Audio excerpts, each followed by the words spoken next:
Hola, ¿qué tal? ¿Cómo se encuentra esta semana? Bien, pues hoy quisiera platicarles, hacer una reflexión sobre el tema de Marcelo Ebrard. Eh, y a lo mejor le va a extrañar, pero esta colaboración es en defensa de Marcelo Ebrard y en contra del discurso de odio de Netanyahu. Me voy a explicar. Mire, conocí a Marcelo Ebrard alrededor del año 2000. Ambos teníamos 39 años y él competía en el Partido del Centro Democrático a la jefatura de gobierno del entonces Distrito Federal. Manuel Camacho Solís era el presidente de ese partido. Me dijo que lo había fundado como un seguro de vida para protegerse de Carlos Salinas de Gortari. 6 años antes habían asesinado en Tijuana a Luis Donaldo Colosio, un crimen del que hay muchas y creíbles referencias de que fue planeado desde la antigua residencia presidencial de Los Pinos. Pero vamos a retroceder aún más en el tiempo. En la década de los 60, cuando Camacho Solís y Carlos Salinas de Gortari estudiaban en la Universidad Nacional Autónoma de México, había un programa de televisión muy popular donde aparecían niños destacados por sus dotes como declamadores, cantantes y músicos. Lo patrocinaba una empresa que tenía una golosina llamada Tofico, que usaba el lema qué ricos. La UNAM estaba concebida como una universidad para las clases socioeconómicas medias y populares, y ni Camacho Solís, que era hijo de un médico militar, ni Salinas de Gortari, que era hijo de un exsecretario de Estado, eran de la clase media. Por eso, al grupo que formaban, entre otros con José Francisco Ruiz Massieu, le apodaban sus compañeros los toficos, por eso de qué ricos. Este grupo de estudiantes, que luego se incorporó al PRI, acordó trabajar el resto de su vida por un proyecto político para México de centro y nacionalista. Cuando Salinas llegó a la presidencia, nombró a Camacho Solís jefe del gobierno del Distrito Federal y había pactado con él para la sucesión presidencial en 1994.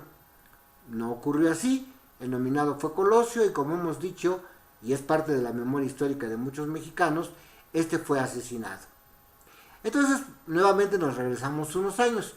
Camacho Solís fue profesor del prestigiadísimo Colegio de México, donde fue maestro de Marcelo Ebrard Causabón. Cuando el primero fue jefe de gobierno de la Ciudad de México, invitó como su segundo a Ebrard, quien ocupó la Secretaría de Gobierno. Camacho, hay que decirlo, no era el típico funcionario priista. En ese tiempo no acostumbraba a llevar guardaespaldas como jefe de gobierno de la Ciudad de México e incluso conducía su propio automóvil. Junto con Ebrard, reconstruyó la Ciudad de México tras el terremoto de 1985 y reparó o construyó decenas de edificios para los sobrevivientes damnificados, sobre todo en la colonia Roma, que hoy es una de las más caras para rentar o comprar departamento en la Ciudad de México. Regresemos pues al año 2000. Todavía la prensa vendida, como justamente se le llamaba, era mayoría, y cuando Marcelo Ebrard invitó a los medios de comunicación a presenciar cómo en la tesorería del Distrito Federal eran maltratados los ancianos y era una tortura para los contribuyentes pagar una licencia de manejo, la tenencia o el impuesto predial, pues le digo, invitó a la prensa, pero nadie acudió, excepto yo, como reportero de Canal 40, y creo que para más señas ni cámara me dieron, nada más era para ver qué decía. Bueno, pero en ese momento Marcelo me platicó con gran entusiasmo sus ideas, me dijo que el mensaje que mandaba el gobierno de la ciudad era: por favor no nos pague impuestos, y que si él fuera jefe de gobierno, en lugar de torturar aún más a los ciudadanos, que ya de por sí tenían que hacer un gran sacrificio para pagar, haría convenio con las tiendas de autoservicio para que ahí se pudiera dar la cuota de los impuestos. Además, me dijo, iba a instalar módulos de atención en estas tiendas con el propósito de que fuera más ágil sacar la licencia de manejo y evitar la corrupción que se daba en las delegaciones. Estos proyectos efectivamente los realizó aunque no de inmediato. ¿Por qué? Pues porque a pesar de la simpatía e incluso el cariño que tenía Marcelo Ebrard entre las personas que finalmente que pudieron ser dueños del departamento que habitaban, y también el cariño de los comerciantes de mercados ambulantes, quienes redujeron considerablemente las mordidas a los inspectores, declinó su candidatura a la jefatura de gobierno y la cedió en el año 2000 para que Andrés Manuel López Obrador tuviera el camino pues más fácil. Me consta personalmente que Ebrard no se había enriquecido como secretario de gobierno del Distrito Federal en el sexenio de 1988 a 1994, al grado que la Unión de Vecinos y Damnificados 19 de septiembre le facilitó dinero para que pudiera sobrevivir, pues ellos ya administraban edificios que tenían valor de cientos de millones, ya no de pesos, de dólares.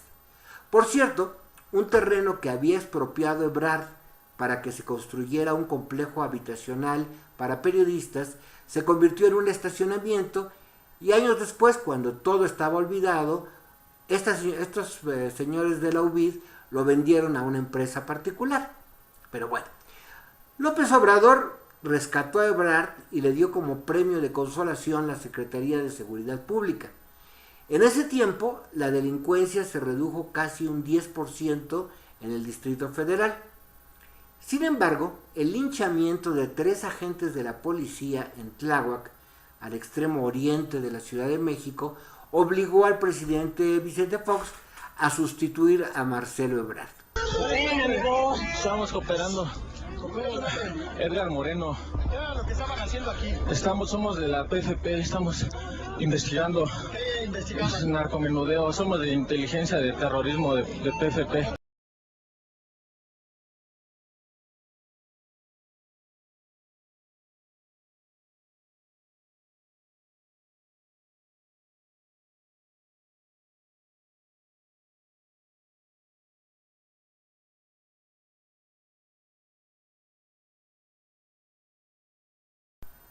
En ese momento, llegar por tierra del centro de la ciudad a Tláhuac no podía tomar menos de 150 minutos, que es el doble de lo que a una hora se requiere para llegar a Cuernavaca, en el estado vecino del sur, Morelos.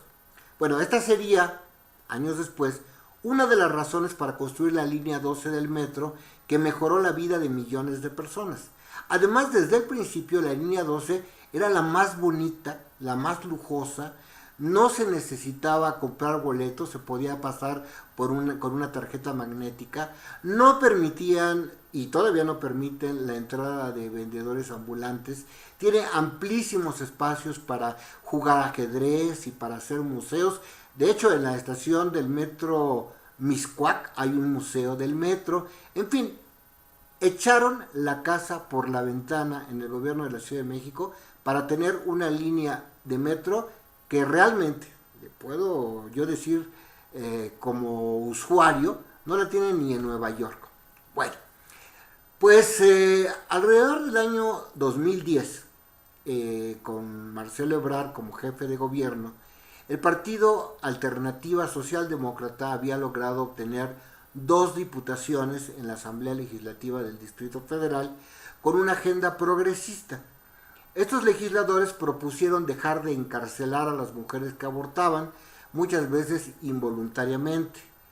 También las sociedades de convivencia, que legalizaban no solamente la unión de homosexuales, sino que abrían la posibilidad de que una madrina pudiera afiliar al Seguro Social a su ahijada, por ejemplo, o que 2 mujeres, independientemente de su orientación sexual, pudieran unir sus salarios para obtener un préstamo para la compra de vivienda. Ebrard se jugó todo su capital político y, pese a la campaña de linchamiento promovida por el arzobispo Norberto Rivera Carrera, ordenó que en la Ciudad de México cualquier mujer mayor de edad que por razones de pobreza, violación o simplemente porque así lo decidiera, no quisiera continuar la gestación antes de 90 días desde la concepción, ella podría entonces interrumpir el embarazo gratuitamente en hospitales públicos de la Ciudad de México. A partir de entonces, y durante más de una década ninguna mujer en la capital de la República, pero ninguna, y fueron miles, murió por abortos clandestinos. También dejaron de abandonar a niños recién nacidos en terrenos baldíos donde acababan muriendo mordidos por ratas, y dejaron de aparecer fetos de abortos en las calles de la Ciudad de México. Todo esto le encantaba a Norberto Rivera, por eso hizo un escándalo contra Marcelo Ebrard. Pero en fin, también hubo otra ley que incluso recibió el beneplácito de gran parte de las congregaciones católicas. En ella se establecía el derecho a decidir no prolongar artificialmente la vida de enfermos desahuciados, condenados a sobrevivir meses o incluso años intubados. Esto resultaba un negocio inmoral de muchos hospitales privados y acababa con la herencia de cientos de familias, además de que representaba una tortura para miles de personas incurables o absolutamente discapacitadas e inmóviles. Pues así terminó el sexenio Marcelo Ebrard, con grandes logros progresistas para la Ciudad de México, pero entonces fue perseguido por el exprocurador, torturador y fabricante de culpables Miguel Ángel Mancera. Ebrard tuvo que salir varios años del país. Contra lo que se han empeñado en afirmar sus enemigos políticos, Marcelo había ganado suficiente dinero como jefe de gobierno para sobrevivir cómodamente. Además, había ganado prestigio como mejor alcalde del mundo en el año 2010, y esto le permitió seguir obteniendo ingresos en el exilio, como se le llamó, como consultor, y además fue líder de la propaganda presidencial en Estados Unidos de Hillary Clinton entre las comunidades latinas. De su culpabilidad o no en el derrumbe de la línea 12 del metro, vamos a tener que hacer un análisis exhaustivo en un trabajo próximo, seguramente la próxima semana. Bien, como bitácora suplementaria de estas historias para armar la historia, quiero decirle que en la primera mitad del siglo XX, a los españoles que hacían fortuna en América los llamaban despectivamente los indianos. Exactamente así consideraba el ex primer ministro de Israel, Benjamín Netanyahu, a los judíos mexicanos, personas de tercera clase, pero ricos, a los que había que sacarles todo el dinero que fuera posible. Cada vez que pudo, Netanyahu denostó a México porque era uno de los pocos países que protestaban en la ONU por el incumplimiento de resoluciones de Israel.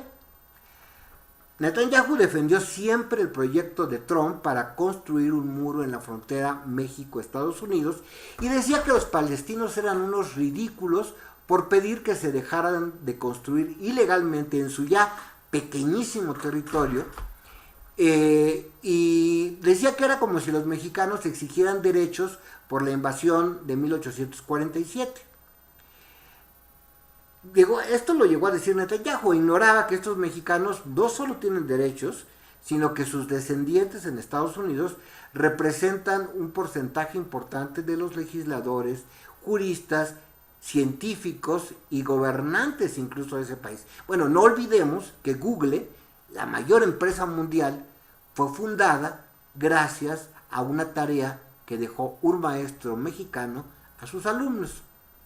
Bien, como secretario de Relaciones Exteriores de México, Ebrard es jefe del representante de nuestro país en Naciones Unidas, el doctor Juan Ramón de la Fuente, quien condenó al gobierno de Netanyahu por el uso de la fuerza con la que asesinó y quemó vivos a más de 50 niños y niñas palestinos.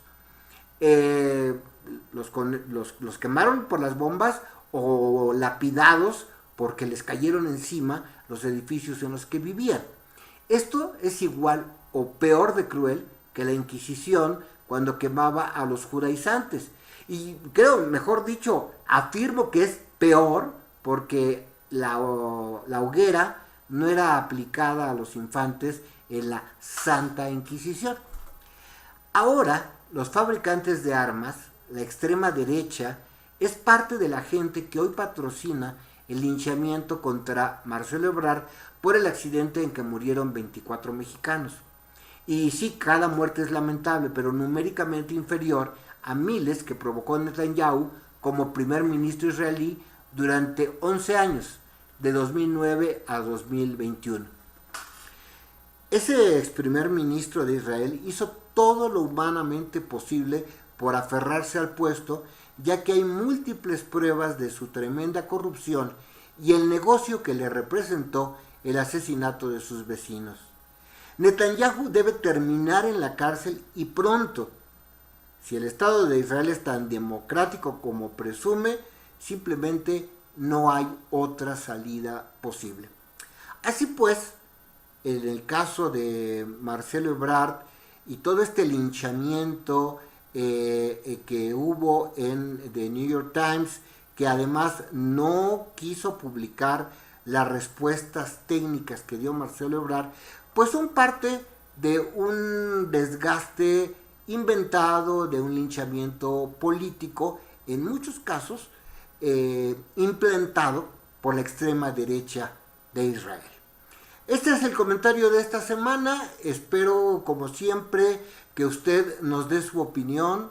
Nosotros no tenemos verdades absolutas, únicamente tratamos de propiciar el debate para conocer sus opiniones, que esperamos que nos escriba aquí en la parte inferior de este video. Suscríbase a nuestro canal y comparta este comentario si es de su interés. Hasta la próxima semana. Los Ángeles Press, las noticias que no se escuchan en tu país.